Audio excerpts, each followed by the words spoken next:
Hello दोस्तों, सभी को नमस्कार। मैं ऋषिकेश कुमार आप सभी को अपने YouTube चैनल पर हार्दिक स्वागत करता हूं। आज का हमारा मोटिवेशन है, लक्ष्य के आधे रास्ते पर जाकर कभी वापस न लौटें। लक्ष्य के आधे रास्ते पर जाकर कभी वापस न लौटें, क्योंकि वापस जाने पर भी आधा रास्ता पार करना पड़ता है। ठीक है, जो आधा रास्ता हम लोग वापस लौटने में तय करेंगे, वही आधा रास्ता यदि और आगे बढ़ जाएंगे तो हम लोग अपने लक्ष्य को हासिल कर लेंगे, प्राप्त कर लेंगे। इसलिए कभी भी पीछे लौटने के लिए नहीं सोचना चाहिए।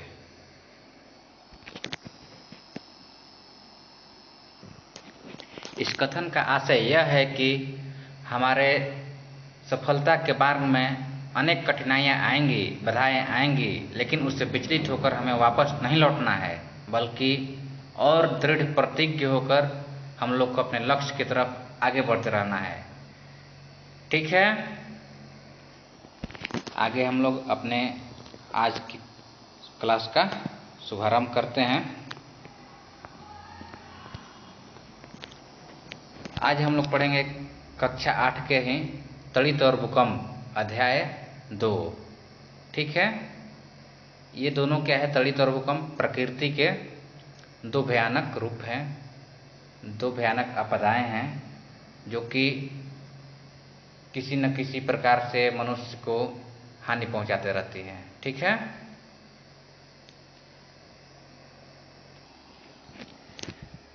तड़ित और भूकंप के बारे में आप लोगों ने बहुत सारे न्यूज़ देखे होंगे, कहानियाँ सुनी होंगी कि इस देश में भूकंप आया तो वहाँ पर बारिश के मौसम में बिजली गिर गया। जो बारिश के मौसम में कड़कड़ाहट होती है, जैसे यहाँ पर आप लोग फिगर में देख रहे हैं, ये क्या है? तड़ित ही तो है।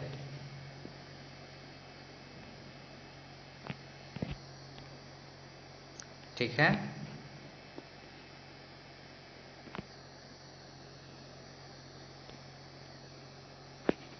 ये तड़ित का उदाहरण है, रूप है।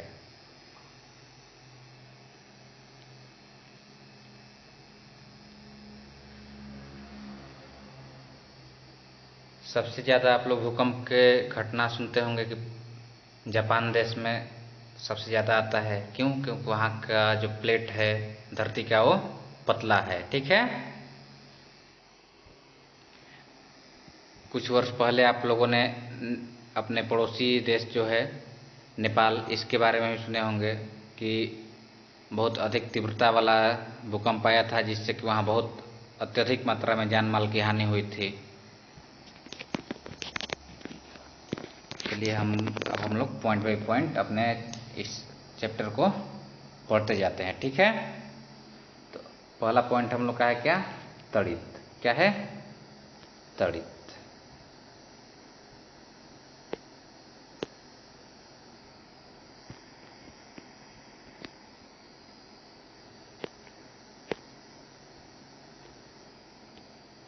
तड़ित के बारे में हम लोग देखेंगे कि तड़ित आखिर है क्या। तड़ित या आकाशीय बिजली, तड़ित को ही आकाशीय बिजली कहते हैं। जैसे आप लोग यहाँ पर देख रहे हैं, क्या है? तड़ित ही ना है, बिजली, जो कि बारिश के मौसम में आप लोग अक्सर देखते होंगे। ठीक है, वायुमंडल में विद्युत आवेश का उत्सर्जन होना और उससे उत्पन्न कड़कड़ाहट को हम लोग क्या कहते हैं? तड़ित कहते हैं। जैसे हम लोग बारिश के मौसम में देखते हैं कि अचानक एक तेज चमकीला लाइन दिखता है, जैसे कि यहाँ पर चमकीला चमकीला दिख रहा है ना आप लोग को। इसके बाद जस्ट बाद हम लोग कड़कड़ाहट की आवाज़ सुनाई देती है, गर्जन की आवाज़ सुनाई देती है। वो क्या है? जब बादल आपस में टकराते हैं, हवाएं दोनों तरफ से बहती हैं और आपस में टकराती हैं, तो क्या होता है? तड़ित का उत्पत्ति होता है। ठीक है ना, जिसके कारण क्या होता है? तीव्र प्रकाश चिंगारी के रूप में उत्पन्न होता है। ठीक है, या इसको दूसरे शब्दों में कह सकते हैं कि कड़क के साथ आसमान से गिरने वाली बिजली को तड़ित कहते हैं। यानी कि गड़गड़ाहट के साथ जो आसमान से चमकीला रोशनी निकलता है, उसको क्या बोलते हैं हम लोग? तड़ित कहते हैं। ठीक है, आप लोग के सामने ये फिगर है, इससे आप लोग देख भी रहे हैं।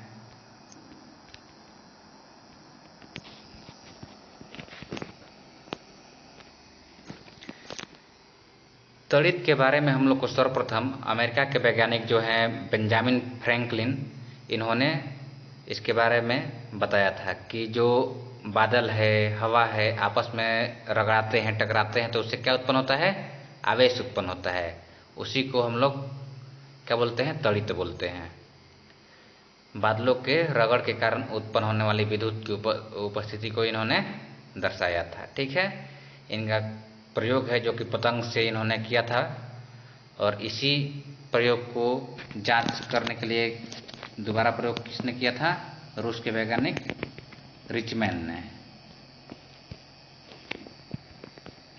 यहाँ पर आप लोग देख रहे हैं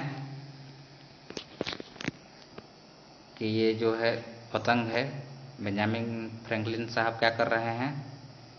पतंग को आकाश में छोड़ रहे हैं और उसमें एक कील बांध दिए। यहाँ पर कील आप लोग देख रहे हैं ना, कील बांध दिए हैं, और वो जो धागा है वो किस चीज़ का है? रेशम का धागा है, और नमी युक्त धागा, भीगा हुआ धागा है, जिससे क्या होगा? ऐसे लोहा का कोई वस्तु लगा दिया जाए या फिर कोई धातु का वस्तु लगा दिया जाता उसमें, तो कुछ वजन हो जाता, पतंग नहीं उड़ पाता। इसलिए उसको कम वजन करने के लिए रेशम को ही भिगाकर उसमें लगा दिया गया है, धागे का प्रयोग किया गया है। ठीक है, तो देखा जाए इसमें क्या है इनके प्रयोग में।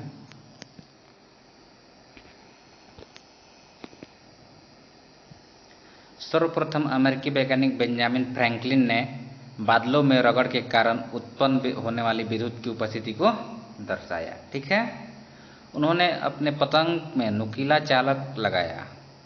ऊपर में जो ये पतंग है, इसके ऊपर में आप लोग देख रहे होंगे काला दिख रहा होगा एक पदार्थ, वो क्या है? चालक पदार्थ है। ठीक है, यानी कि जिससे विद्युत आसानी से प्रवाहित हो सकता है, उसी को हम लोग चालक पदार्थ कहते हैं। अब देखिए, पतंग की डोर रेशम की थी। ठीक है, नीचे डोर में एक धातु की चाबी बांध दी। पतंग जब बादल के पास गया तो वहां से विद्युत आवेश नमी युक्त रेशम के धागे से संचारित होकर चाबी में आया। जब बेंजामिन उस चाबी के समीप अपनी उंगली ले गए तो उन्हें झटका लगा और चिंगारी दिखी। यह अब तक पहली बार साबित हुआ कि आकाश में कड़क बिजली के कारण ही होता है और वह जमीन पर लाई भी जा सकती है। ठीक है, यानी कि यदि साधन हो तो उस कड़क के कारण यानी कि तड़ित के कारण उत्पन्न जो विद्युत है उसको जमीन पर लाया जा सकता है, उसका उपयोग किया जा सकता है, लेकिन अभी उतना सक्षम नहीं हो पाया है कि उसको स्टोर किया जा सके। क्यों? क्योंकि कभी कभी इतना ज़्यादा विद्युत होता है कि देखते हुए कहीं पता चलता है कि हाँ यहाँ पर तड़ित गिरा है, तो क्या होता है, वहाँ आसपास के जो भी हरे पेड़ पौधे होते हैं वो तुरंत सूख जाते हैं, जिस पर गिरता है उसको सुखा देता है, या फिर किसी व्यक्ति पर गिर जाए तो उसे तुरंत मृत्यु के घाट उतार देता है। ठीक है, राम नाम सत्य कर देता है।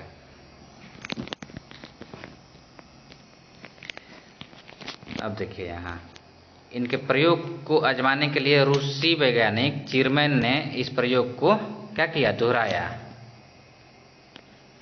उनकी पतंग ने विद्युत की अत्यधिक मात्रा को खींच लिया, जिसके झटके से चिरमैन फौरन स्वर्ग सिधार गए। परंतु इस बलिदान ने तड़ित चालक की आवश्यकता और आविष्कार की सोच को जन्म दिया। ठीक है, इसीलिए इसको आप लोग को कभी भी घर पे नहीं आजमाना है। ठीक है,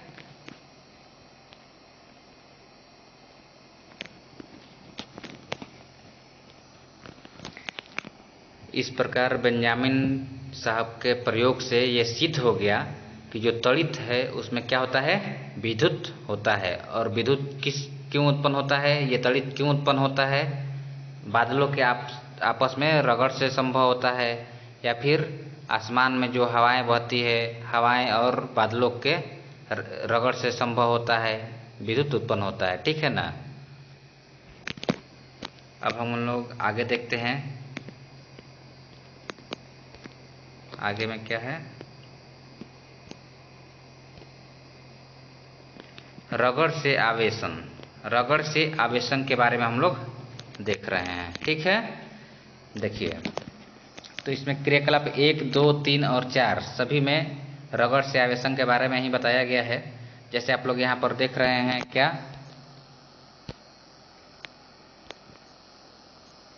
कंघी में ये छोटा छोटा जो कागज का टुकड़ा है वो पास ले जाने पर आकर्षित हो रहा है। क्यों आकर्षित हो रहा है? जब हम लोग बाल में कंघी करते हैं, उसके बाद हम लोग जब कंघी करने के बाद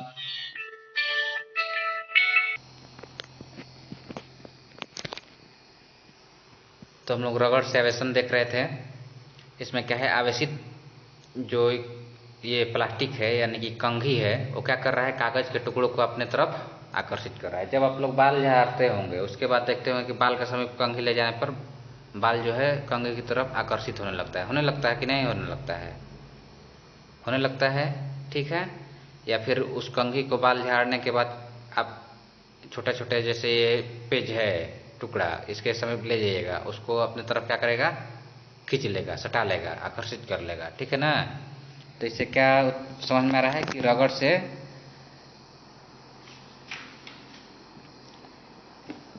आवेशन उत्पन्न होता है। ठीक है,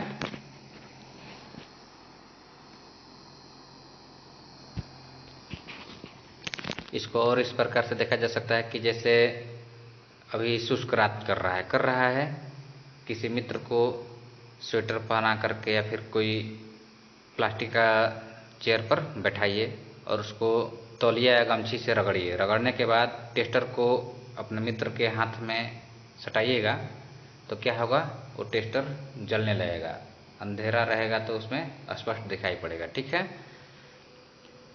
इस प्रकार का जो प्रयोग है वो ज़्यादा नहीं करना चाहिए, क्योंकि इससे यदि अत्यधिक मात्रा में आवेशन उत्पन्न हो जाएगा तो उससे उस व्यक्ति की जान भी जा सकती है। ठीक है, तेज झटका लग जाएगा। और ये प्रयोग तभी संभव है जब उस व्यक्ति को प्लास्टिक कुर्सी पर बैठाइए और वो पृथ्वी के कांटेक्ट में ना हो, चप्पल या जूता पहना हो। ठीक है, अब हम लोग आगे देखते हैं, आगे क्या है। आगे है क्रियाकलाप 3, बैलून वाला, गुब्बारा वाला। ठीक है, इस क्रियाकलाप में क्या है कि 2 गुब्बारा हम लोग को लेना है, फुलाना है और उसको इस प्रकार सीधा लटकाना है कि आपस में कुछ दूरी रह जाए। ठीक है, जैसे कि यहाँ पर आप लोग देख रहे होंगे, इस फिगर में भी है, इस फिगर में भी है और इस फिगर में स्पष्ट दिख रहा है ना? सीधा से लटका हुआ है, कुछ गैपिंग है कि नहीं? यहाँ पर गैपिंग बीच में। ठीक है, और इसको क्या करना है, ऊनी कपड़ा से रगड़ना है।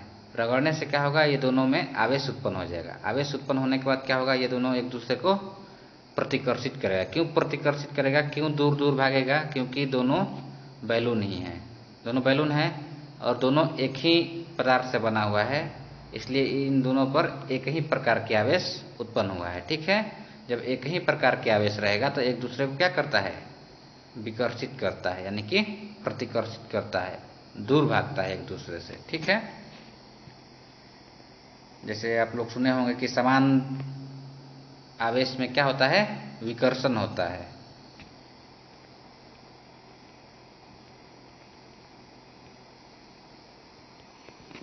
अब देखिए, इसी क्रिया को हम लोग एक बेकार रिफिल जो कि खत्म हो गया है, उस पर भी लेकर के हम लोग क्या कर सकते हैं, आजमा सकते हैं। उसको भी रगड़ करके जब रिफिल को एक दूसरे से सटाएंगे तो क्या होगा, रिफिल एक दूसरे को प्रतिकर्षित करेगा। देखिए यहाँ पर इस प्रयोग में आप लोग देख सकते हैं, यहाँ पर दिया है, रिफिल जब एक दूसरे को सटा रहे हैं तो क्या कर रहा है, एक दूसरे से दूर भाग रहा है कि नहीं भाग रहा है। और यही क्रिया एक रिफिल और एक बैलून के साथ किया जा रहा है, एक रिफिल और एक बैलून के साथ। तो क्या कर रहा है, बैलून इस रिफिल को अपने तरफ आकर्षित कर रहा है कि नहीं कर रहा है? क्यों कर रहा है, क्योंकि ये दोनों अलग अलग पदार्थ है और दोनों पर अलग अलग चार्ज है। जब दो अलग अलग चार्ज एक दूसरे के समीप आएंगे तो एक दूसरे को क्या करेंगे, आकर्षित करेंगे। क्या करेंगे, आकर्षित करेंगे।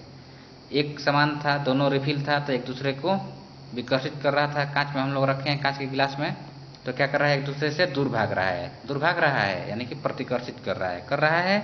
और यहाँ पर अलग अलग है, विपरीत आवेश है दोनों पर, तो क्या कर रहा है, एक दूसरे से आवेशित हो रहा है कि नहीं हो रहा है। इन दोनों क्रिया से हम लोग क्या समझ पाए कि यदि समान आवेश रहे तो उसमें प्रतिकर्षण होगा, विकर्षण होगा, और जब विपरीत आवेश रहेगा तो उसमें क्या होगा, अट्रैक्शन होगा, आकर्षण होगा। ठीक है, इस प्रकार से हम लोग क्या समझे कि आवेश जो है दो प्रकार का होता है। कितने प्रकार का होता है, दो प्रकार का होता है। ठीक है, जब समान आवेश रहेगा तो आवेश असमान रहेगा तो एक दूसरे को आकर्षित करेगा, और जब आवेश समान रहेगा तो एक दूसरे को प्रतिकर्षित करेगा। ठीक है ना। इससे आप लोग यही ना समझे कि यदि एक तरह का पदार्थ रहे, एक तरह का आवेश रहे, तो एक दूसरे को क्या करेगा, विकर्षित करेगा, प्रतिकर्षित करेगा, दूर भागेगा उससे। और जब आवेश अलग अलग प्रकार का हो तो एक दूसरे को क्या करेगा, आकर्षित करेगा। क्या करेगा, आकर्षित करेगा। ठीक है, और इस प्रकार आप लोग समझ गए कि आवेश जो होता है वो कितने प्रकार का होता है, दो प्रकार का होता है। कितने प्रकार का होता है, दो प्रकार का होता है। कभी भूलिएगा मतलब कि अच्छा से पढ़ाई नहीं कर रहे हैं, और नहीं भूलिएगा, नोट बनाते जाइएगा, जिससे क्या होगा कि बाद में भी जब भूलिएगा तो रिवीजन हो जाएगा, जिससे आप अच्छे से पढ़ाई कर पाइएगा आगे चल के। ठीक है,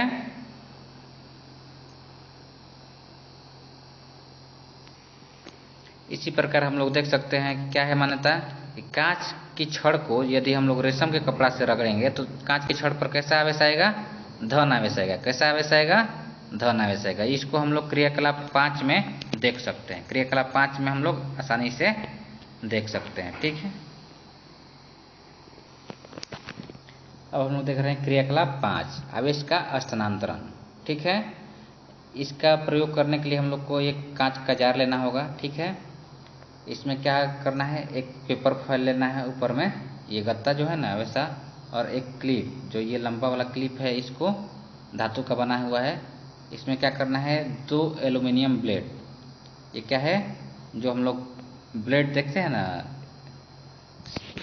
ये शेविंग करने वाला, उसी को क्या करना है, 2 टुकड़े में विभाजित करके लगा देना है, या फिर 2 ब्लेड इसमें आपस में लगा के रख देना है। ठीक है,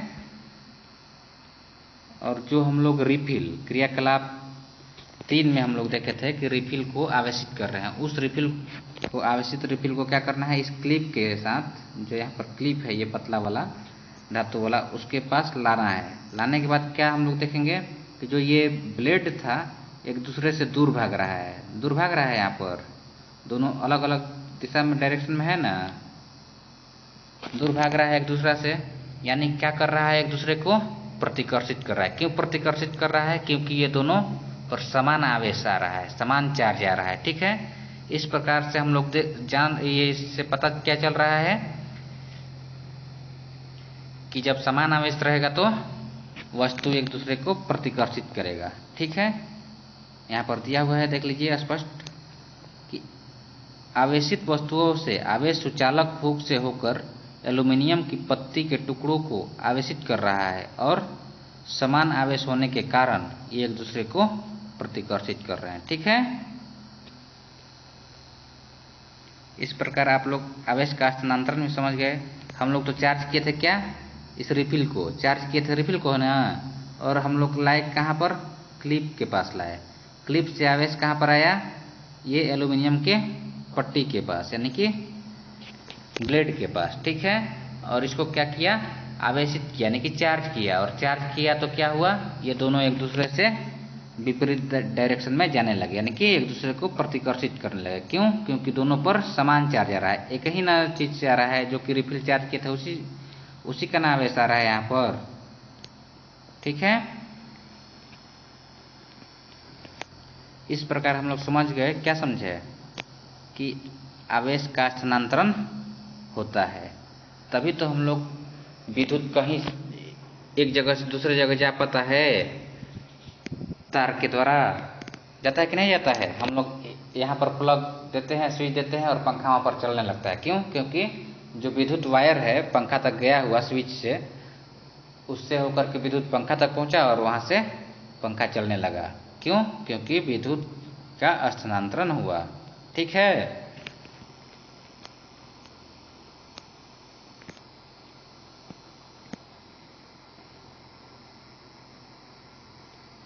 अब हम लोग आगे देखते हैं क्या है।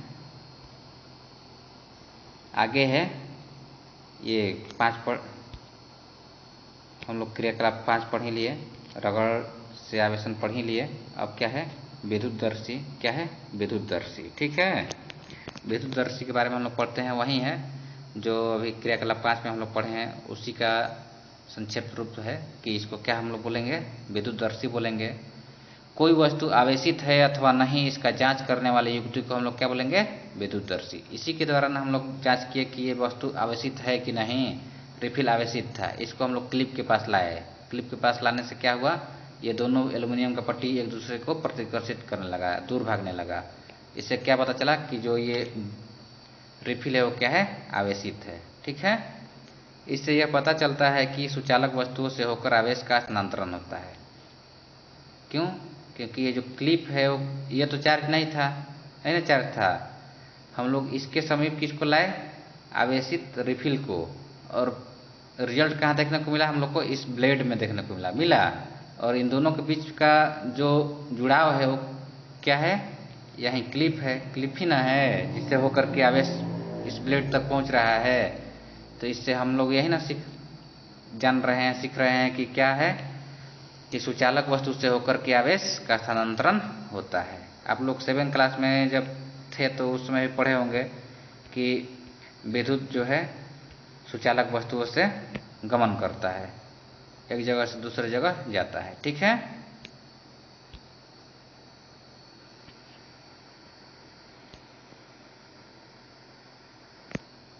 अब हम लोग आगे देखते हैं इसके बाद क्या है। इसके बाद है भूसंपर्कन। क्या है? भूसंपर्कन। जो हम लोग देखे होंगे, आप लोग भी देखे होंगे कि घरों में अर्थिंग लगाया जाता है कि विद्युत जब ज़्यादा आए वोल्टेज तो क्या हो? हमारा वायर न जले, हमारा जो परिपथ है विद्युत का वो न जले। इसके लिए क्या किया जाता है? अर्थिंग लगाया जाता है। यानी कि जो तार है उसको छड़ में जोड़ के धरती के अंदर गाड़ दिया जाता है, कहीं जहाँ पर कोई न जाता हो कोने में, या फिर घर के बाहर दीवार के बाहर हम लोग क्या करते हैं? उसको अंदर पृथ्वी में डाल देते हैं। जिससे क्या होगा कि ज़्यादा हाई वोल्टेज होगा तो वो इस वायर के द्वारा, अर्थिंग के द्वारा कहाँ चल जाएगा? पृथ्वी में चला जाएगा, जिससे हमें कोई हानि नहीं पहुँचेगा। ठीक है। वहीं दे रहा है किसी आवेशित वस्तु को, क्या दे रहा है? किसी आवेशित वस्तु को आवेश